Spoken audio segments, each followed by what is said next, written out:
What's up guys, Sammy here, and today I'm going to be doing a demo and review of Plex's live DVR feature. And this allows you to watch TV on Plex, on your mobile or web device.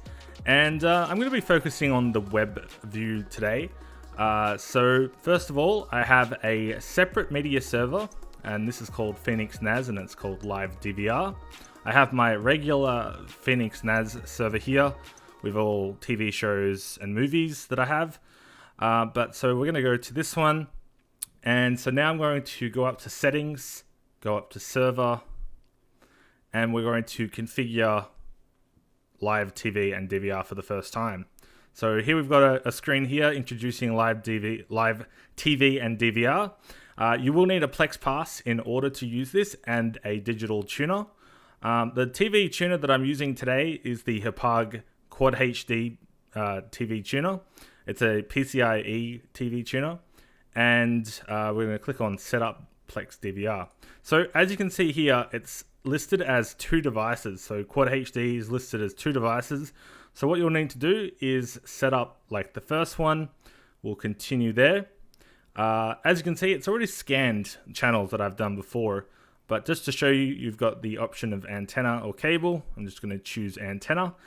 Free view. You can choose the country. There's a lot of countries here, so I think it should be fine for wherever you are. Then you click on scan channels and you choose the region. I'm going to choose Melbourne because that's where I'm located. And then you want to click on scan channels, and that's going to start scanning channels for your area. So this could take a little while. I'll come back once this has completed.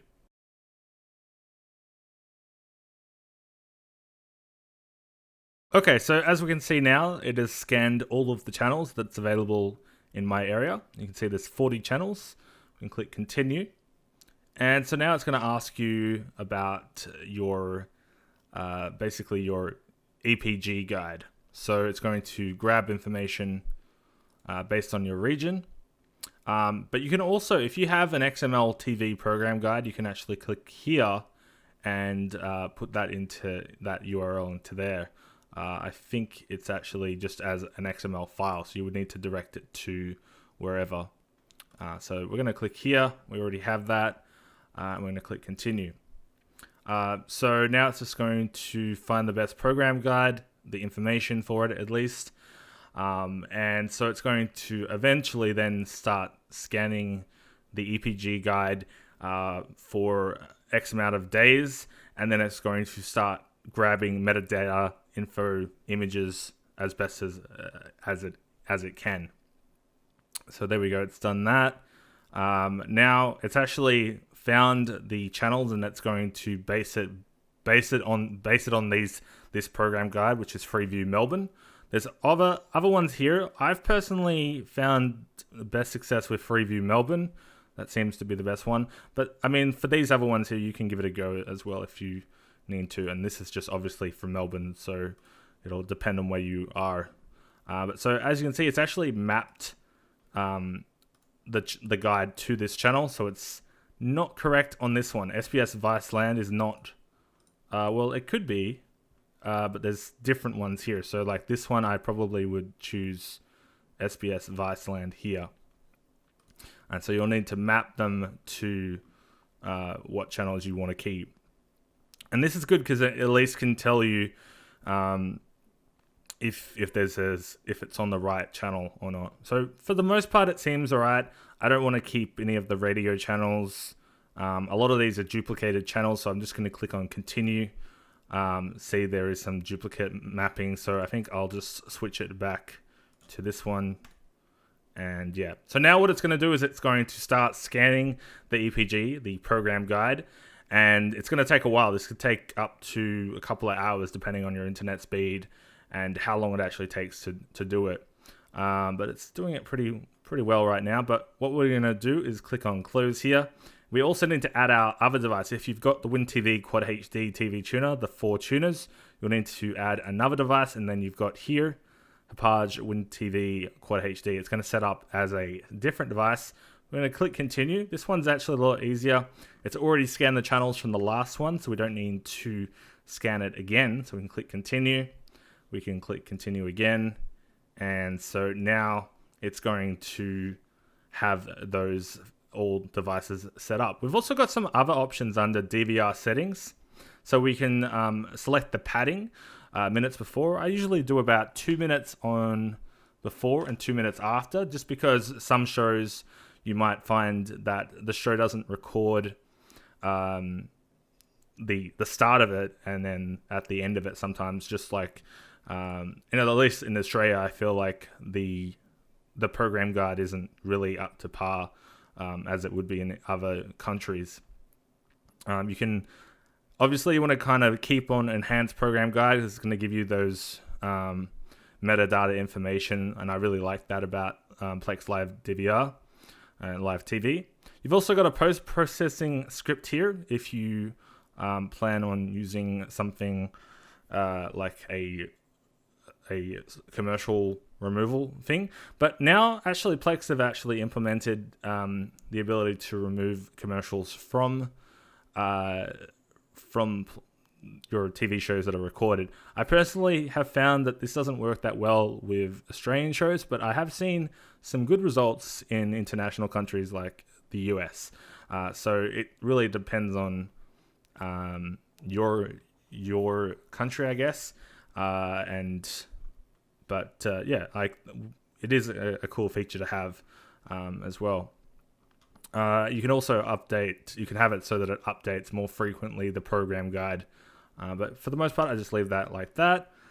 You do have some other settings on here. So device settings, you can actually convert video while recording and have it to transcode. But this does require a bit of a faster CPU because it's having to do a lot of other things as well.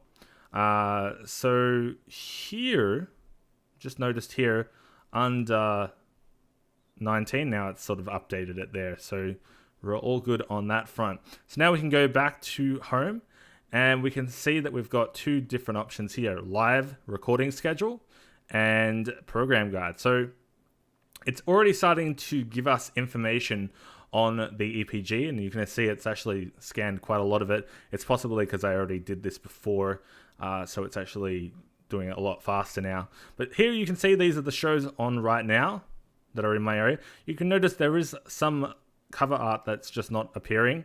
And again, this will depend on your region. I found that it doesn't always get the show's metadata information, or it doesn't always get the actual cover art for it. So anyways, so we've got, these are the shows that are on right now. You can scroll through them. And so you can get to individual channels. If you go to Discover and click on Watch Now, you can just go to all of the channels like this, and it will show you them like that. But under Discover, you've also got Starting Soon. So these are all the shows that are starting soon. New episodes tonight. You can scroll through them all. Pretty cool. Upcoming movies, and you can do that. Now, the way it really works is you can watch things as they are live, but it's not like your regular TV where you would change the channel. You sort of have to go through each one and click on play. But you also have the option of recording. So for example, say we wanted to record Ellen right now, even though it's currently, you've got this progress bar of what the show is currently doing.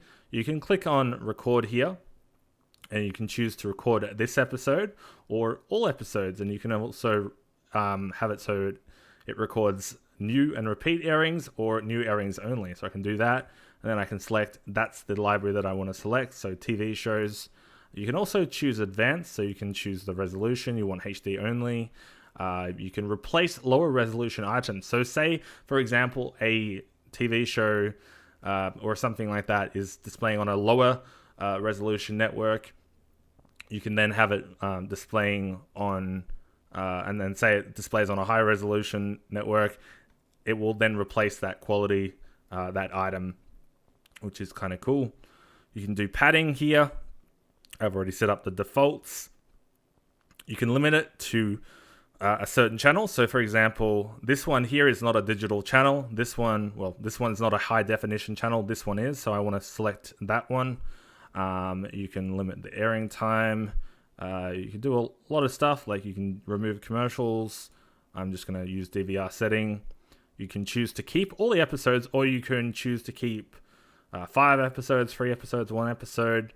And that's kind of cool as well, because it'll delete you can actually have it so that it deletes the episode after a day or a week, and I like that. I would like to see a custom amount of time instead of just a day or a week. I would like to see an actual option to delete it at a certain date or at a certain amount of time. But still, a week is pretty good as well. So then we can click on record, and now that is going to add it to our recording schedule. So it's going to record Ellen, that TV show, and it's going to keep it in the recording schedule. That way you don't have to, be wondering, oh, when's that next show? It's going to be in that recording schedule. So that's going to take a little while. It seems like it's taking a little while there, but we'll give it a moment. Okay, so it is now starting to record that as in a recording schedule style, and you can see here with the 3 dots, you can see that it's actually recording. If we go to recording schedule, we'll now see that Ellen is the show that is now being recorded. So there's another episode on Monday, Tuesday, Wednesday, and so on. So there you go. We can go back to the program guide, and we can go to shows. So it'll actually show you all the different shows that are actually available to schedule for recording, or that are possibly on right now. I doubt it, but we can have a look at some of them here. So maybe we want to let's record I don't know, let's just record something. Border security. Let's click on that. We can now see we've got the metadata info, and we can record that. We can set that as a season record. I'm going to do new airings only, and I'm going to click on record. So it's really as simple as that. Like, it's really as simple as recording a TV show like that, and then it's added to your recording schedule. Now, there's also let me just click cancel for the moment. There's also this area here, recording priority. So say, for example, you wanted to, say there was like 4 different shows recording at the same time, and you wanted to make border security the priority. You can actually just drag this up to the top here, and now the priority is that border security is recorded first. That means that, in the unlikely event that there were 4 shows recording 4 shows at once that you wanted to watch with this TV tuner, then you can actually drag that based on the recording priority. And that's kind of cool. Going through program guide again, if we want to actually just watch something right now, we can click on the play button here. And it might take a little while, but it works across all devices, like sort of that are, well, most devices that are working with Plex. So you've got the Apple TV, etc. So let's just pause get the music. So it does buffer a little bit, but you can do rewinding, you can do fast forwarding, pausing. So you've got that time shifting functionality. You can also change the quality, so you can convert it for different qualities. And that is pretty cool as well. I really like that. So in a nutshell, that's pretty much what Plex Live DVR is all about. You've got a really nice layout. I do find that the shows aren't always sort of updating with the right metadata information. It does take a while to actually hop into a show, as you saw there. It takes a little while to hop into something to watch. It's not like you can just change the channel. And that's something that I hope can be improved upon, be a bit more optimized in the future, because it does take a while. Even with the refreshing, even with the EPG completely, 100%, it still is quite slow to navigate. And it's not something that you can really pick up and just watch something straight away. You do have to wait a while for it to work. So, if I was to hop into a show like My Kitchen Rules, it may take a little while for it to load, to buffer. It's kind of annoying. But there are a lot of TV tuner devices so compatible with Live DVR now as well. So it's starting to get a bit more support from other devices. And yeah, I think for the most part, it's a cool experience. I think it would be a lot better in America though, as there's a lot more shows and there's a lot more content on offer. So if you're in America, I think it's a really good feature and a good service for what you're paying for Plex Pass, because you do need a Plex Pass in order to use live TV DVR at this stage. It may become free in the future. However, I doubt it, because they are using a service called Grace Note to pull all the data, the metadata information and stuff like that, and really sort of format it the way that it is shown. But yeah, that's pretty much this review.